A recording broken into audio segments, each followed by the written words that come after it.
Bonjour à tous, je m'appelle Laura Prioul, j'ai 21 ans et il y a un an maintenant que j'ai été agressée physiquement, frappée, violée. Ça fait un an que je me cache des médias, un an que je me cache de tout le monde, mais que tout le monde parle de moi. Je n'ai jamais parlé parce que je ne voulais pas faire le buzz, parce que j'avais peur, parce que je ne veux pas entendre parler de moi comme ça, parce que je me sens vraiment salie par cette histoire. Tout le monde est au courant, tous mes amis, toute ma famille, tout le monde sait ce qui s'est passé pour moi. Et c'est vraiment très dur à accepter. Donc maintenant, je vais être cash et je vais vous dire ce qui s'est passé sans vraiment rentrer dans les détails. J'étais en boîte de nuit sur Paris. Il se trouve que mon agresseur était aussi là. On a passé une super soirée, vraiment très gentil, à m'inviter à sa table, à boire un verre, etc. Je ne buvais que de l'eau. Lui, il buvait de l'alcool, beaucoup d'alcool. Donc par la suite, il me propose d'aller dans une deuxième boîte de nuit. Je me soucie du fait de comment je vais rentrer chez moi. Il me dit qu'il a des chauffeurs privés, qu'il me fera ramener, etc. Donc très bien. On part pour cette deuxième boîte de nuit. Au final, une voiture se gare à côté de nous, des paroles sont échangées en arabe, je n'y comprends strictement rien du tout.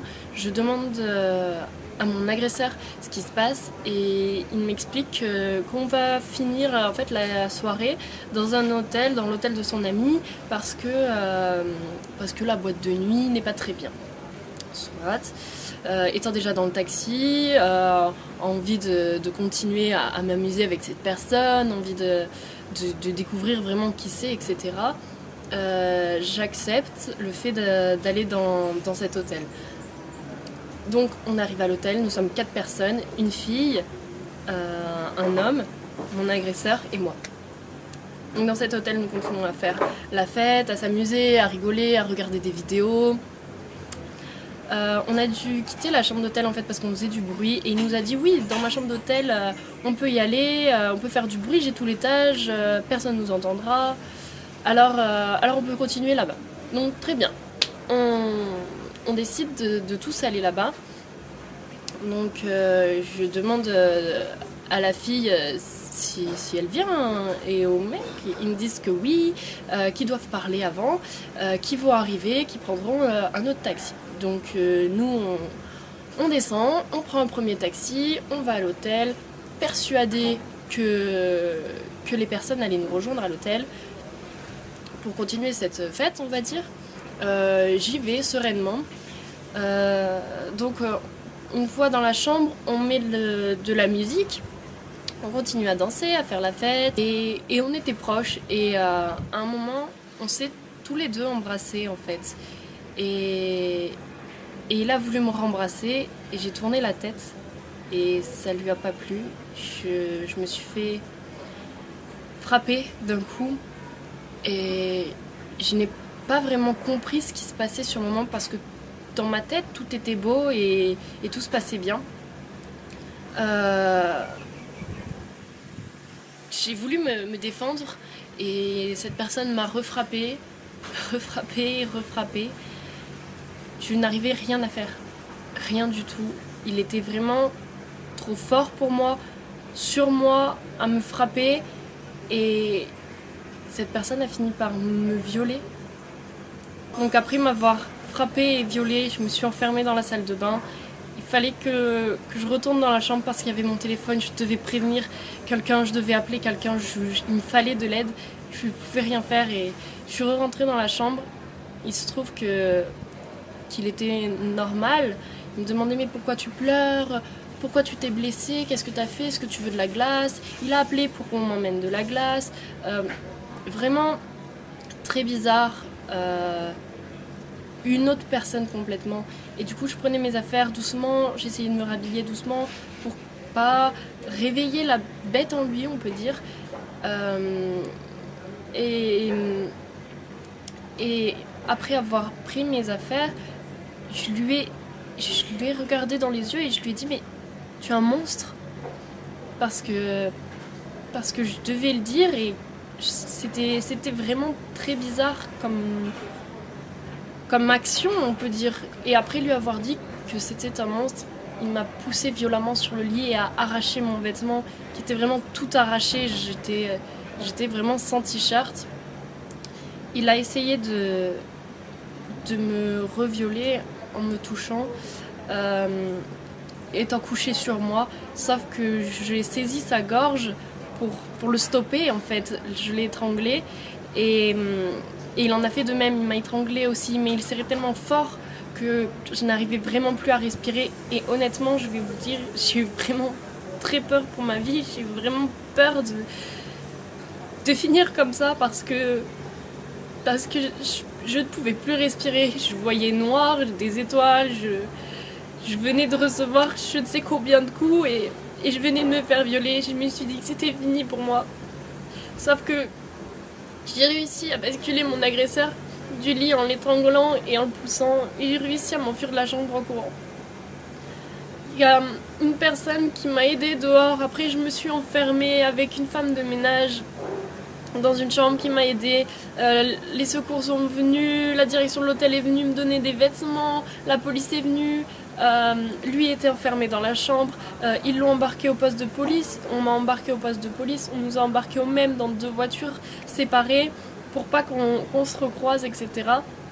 Arrivé au poste de police, j'ai porté plainte, on va dire, mais ce n'était même pas réfléchi de ma part. Au poste de police, on m'a dit bah voilà, qu'est-ce qui se passe? J'ai tout dit et j'ai pas eu le temps de réfléchir, de savoir si je voulais porter plainte, si je voulais pas porter plainte, ce que je voulais faire, ce que je voulais pas faire. J'ai pas eu le temps de tout ça. Donc après avoir porté plainte, j'ai été emmenée à l'hôpital pour soigner mes blessures, pour me faire des tests ADN, faire des tests alcoolémie, faire des tests pour la cocaïne, faire toutes sortes de tests. J'y suis allée le jour même, j'y suis retournée le lendemain. J'ai eu un médicament à prendre pendant 1 mois qui me détruisait l'estomac, vraiment pour pas avoir de maladie, etc. Parce que oui, cette personne ne s'est pas protégée, bien évidemment.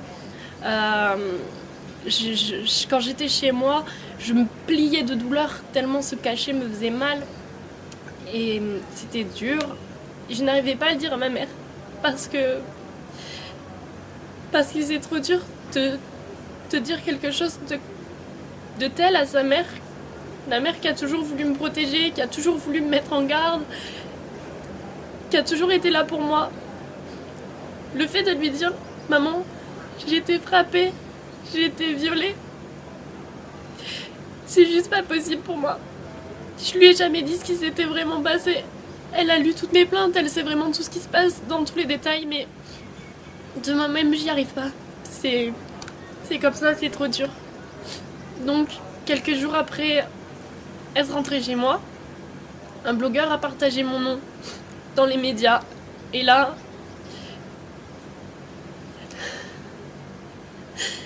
j'ai toute ma vie, on peut dire, qui s'est écroulée ce jour-là. Parce que on a commencé à m'insulter. On a commencé à me traiter de tous les noms. On a commencé à me menacer de mort. On a commencé à me menacer de tout ce que vous voulez. On a commencé à me dire vraiment des choses qui blessent. On a commencé à contacter mes grands-parents, à contacter ma mère, à contacter mes amis, savoir qui j'étais, à me contacter, à m'insulter, à me rabaisser, à m'inventer des histoires, à faire énormément de choses comme ça. J'ai eu tellement de menaces, j'ai vu tellement de commentaires sur moi.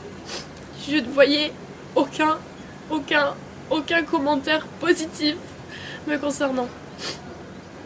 Énormément de gens parlaient, énormément de gens m'insultaient, mais personne ne me soutenait, à part ma famille et mes amis.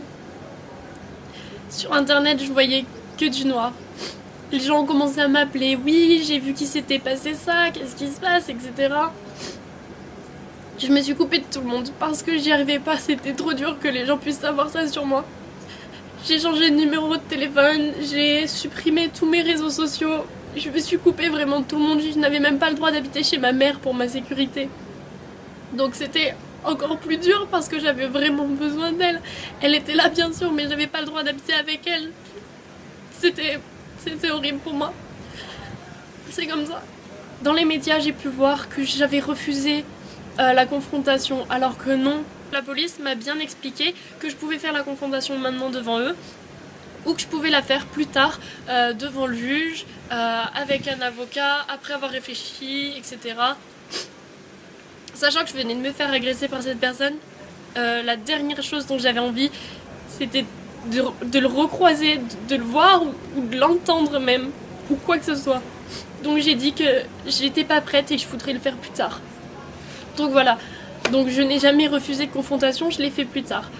Ensuite, on a pu dire que j'étais coiffeuse, que j'étais escort girl, que j'étais chômeuse, que j'habitais à Nice, que je faisais que des défilés de mode, que plein de choses comme ça. Et tout est faux. Après, au Nouvel An, on a dit que des fans de mon agresseur m'auraient retrouvé dans la rue, sorti du lido, m'auraient fracassé, tapé une bouteille de bière sur la tête, etc.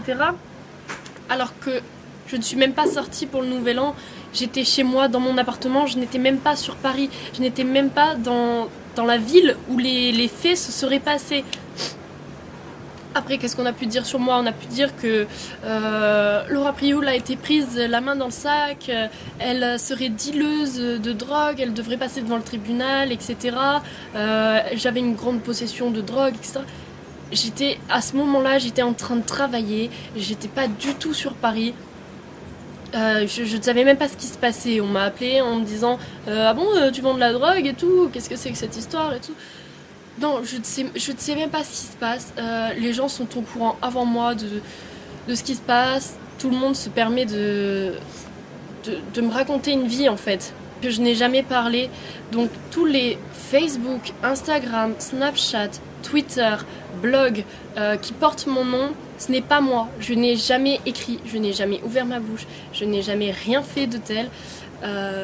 Au jour d'aujourd'hui, oui j'ai peur, oui je fuis la ville parce que je n'arrive pas à sortir. J'ai peur qu'on me reconnaisse dans la rue, j'ai peur qu'on m'agresse, j'ai peur que toutes ces menaces soient mises à exécution, j'ai peur de croiser quelqu'un qui pourrait dire ah mais c'est elle, j'ai peur qu'il se passe quoi que ce soit, j'ai peur pour ma sécurité, j'ai peur pour la sécurité de ma famille, j'ai peur pour la sécurité de mes proches, j'ai peur pour tout ça et c'est dur pour moi d'avancer avec ça.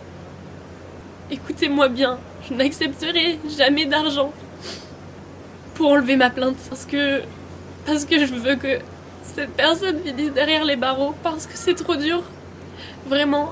Et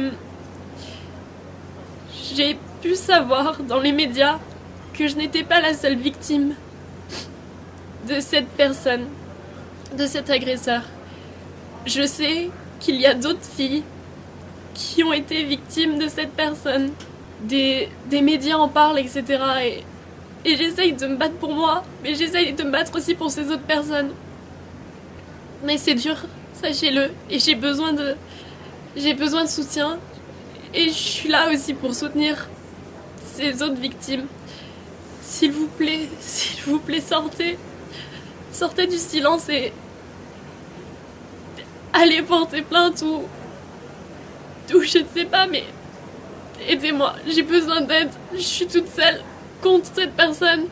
Les filles qui ont été victimes de quoi que ce soit, manifestez-vous, que ce soit par écrit, que ce soit en m'envoyant quelque chose, des preuves, des messages, en allant porter plainte, ce que vous voulez. Mais j'ai besoin qu'on m'aide pour mettre cette personne en prison. Sachez que je n'ai pas eu de chance parce que mon nom a été cité par un blogueur dans la presse. Parce que j'étais avec une connaissance de ce blogueur dans la soirée. Donc de suite, ça a fait un scandale autour de mon nom. Mais en France, vous êtes vraiment protégés. Personne ne pourra connaître votre identité si vous portez plainte. Même votre famille peut ne pas être au courant du fait que vous ayez porté plainte pour telle ou telle raison. Rien ne sera médiatisé, vous n'aurez pas de menaces, vous n'aurez pas de journaux sur le dos, vous n'aurez pas tout ça, vous serez vraiment protégés. J'ai juste besoin de vous, j'ai besoin qu'on se réunisse tous ensemble et qu'on le mette derrière les barreaux parce qu'ils le méritent. C'est tout. C'est tout ce que j'avais à dire. L'adresse que je vais vous écrire, c'est la mienne. C'est la seule sur laquelle vous devez écrire.